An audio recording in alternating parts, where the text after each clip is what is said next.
आज के case studies के इस लेक्चर में बात करेंगे उन मामलों की जहां पर पत्नी पति और उसके परिवार के ऊपर केस तो कर देती है, लेकिन बाद में उसके मन के अंदर इतना डर बैठ जाता है कि कहीं मुझे जेल ना जाना पड़े, कहीं ऐसा ना हो कि मेरे परिवार वालों को जेल ना जाना पड़े, कहीं ऐसा ना हो कि मुझे मेंटेनेंस ना मिले, कहीं ऐसा ना हो कि जो मिल गया है वो बंद हो जाए, कहीं ऐसा ना हो कि मुझे एलुमनी ना मिले। इन सब डर के साए में अब पत्नी यहाँ से आगे बढ़ने लगती है और एक समय ऐसा आता है कि पत्नी खुद ही पीछे हट जाती है, या तो सेटलमेंट के लिए आ जाती है, या फिर पत्नी के द्वारा लगाए गए सारे केसेस को पति डिसमिस करवा के उसे हवालात भिजवा देता है। तो चलिए आज के इस स्टडीज के इस लेक्चर में पत्नी की वो गलतियां बताने वाला हूं जो वो झूठे केस में करती है, और पति पत्नी की गलतियों से ही फायदा उठाकर पत्नी को हवालात भिजवाएगा और ना मेंटेनेंस देगा, ना एलुमनी देगा, और पत्नी के द्वारा लगाए गए सारे केसेस को डिसमिस करवा लेगा। जय जिनेंद्र, मैं मुकेश जैन।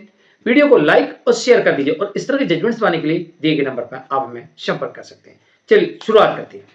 दरअसल पत्नी जब भी पति और उसके परिवार के ऊपर झूठे केस करती है तो पत्नी के मन में एक डर तो हमेशा बना रहता है, क्योंकि उसे पता होता है कि मैं इसे साबित नहीं कर सकती, तो मुझे केस हारना हारना हारना यानी एक न एक दिन हारना ही है। बस यहाँ पर पति को थोड़ा सा अड़ियल रवैया लेके चलना पड़ता है। नंबर वन, पति का सबसे बड़ा अड़ियल रवैया होता है आपने आरोप लगाए, साबित करो। सबसे पहले पति यहाँ पर टारगेट करता है पत्नी के मेंटेनेंस के केस को। क्या पत्नी को मेंटेनेंस ना मिले क्योंकि पत्नी झूठा केस लेके आई है, उसने मेरे पर झूठे आरोप लगाए, मेरी कोई गलती नहीं है, फिर भी मुझसे भरण पोषण मांग रही है। या तो पत्नी अडल्ट्री में है, या फिर वो क्रूरल्टी कर रही है, या बिना किसी कारण के अलग रह रही और फिर भी मुझ पर दोषारोपण कर रही है, आरोप लगा रही है, और उसके बाद हमसे भरण पोषण की डिमांड भी कर रही है।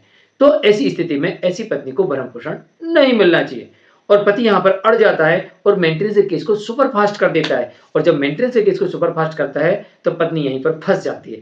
पत्नी को ऐसा लगता है मुझे भरण पोषण मिलने वाला है, और इसी भ्रम में वो रह जाती है कि केस जल्दी चल रहा है तो हो सकता है मुझे मेंटेनेंस मिल जाए। लेकिन पति यहाँ पर इस केस को जल्दी जल्दी करवा के और यहाँ पर यह साबित कर देता है कि पत्नी लगाए गए आरोपों को साबित नहीं कर पाई और मेरी कोई गलती नहीं है। पत्नी जिस दिन से मेरे घर में थी मैंने उसके साथ किसी प्रकार का कोई अभद्र व्यवहार नहीं किया, उसके मेरे पास प्रमाण है।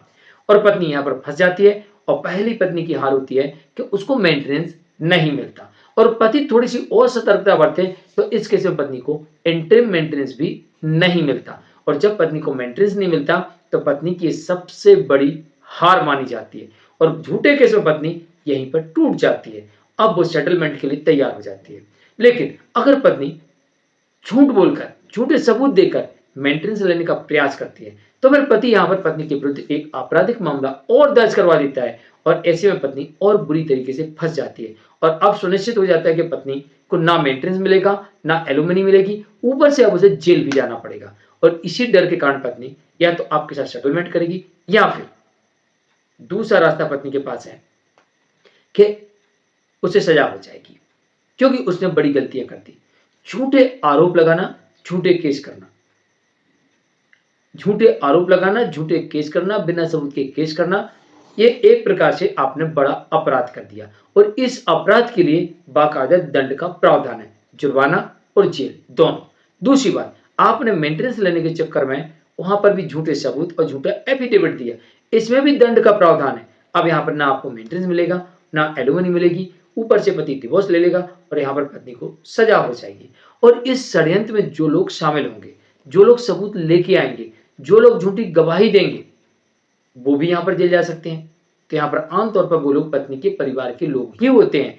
बस पति को यहाँ पर विशेष एक यही ध्यान रखना है कि पत्नी को झूठे केस में मेंटेनेंस ना मिले, और उस केस में वो प्रयास करे कि पत्नी साबित करे लगाए गए आरोपों को, और फिर पत्नी के द्वारा लगाए गए जो दहेज उत्पीड़न के मामले हैं उसे वो टारगेट करे, और वहां पर भी वहां कोशिश करे कि पत्नी लगाए गए आरोपों के सबूत दे। और अगर पत्नी सबूत नहीं दे पाई, वैसे तो मेंटेनेंस केस में दे ही नहीं पाई और वहां भी नहीं दे पा रही, तो क्लियर हो जाएगा कोर्ट के सामने कि पत्नी झूठे आरोप लगा रही है। ये भी क्लियर हो गया कि पत्नी बिना किसी कारण के अलग रह रही है। अगर कोई पति के पास में पत्नी के विरुद्ध का सबूत है तो उसे साबित कर देगा, तो इससे साबित हो जाएगा कि पत्नी इस कारण से अलग रह रही है, और ऐसी स्थिति में पत्नी को किसी प्रकार का ना भरण पोषण दिया जाएगा, और ऊपर से पति को डिवोर्स मिल जाएगा, और पत्नी के द्वारा लगाए गए सारे केसेस भी डिसमिस हो जाएंगे, और यहाँ पर पत्नी या उसमें सम्मिलित लोगों को पति जेल भिजवा देगा। जानकारी के लिए कमेंट में जरूर लिखिए, वीडियो को लाइक शेयर कर दिए। आज के लिए इतना ही, नमस्कार।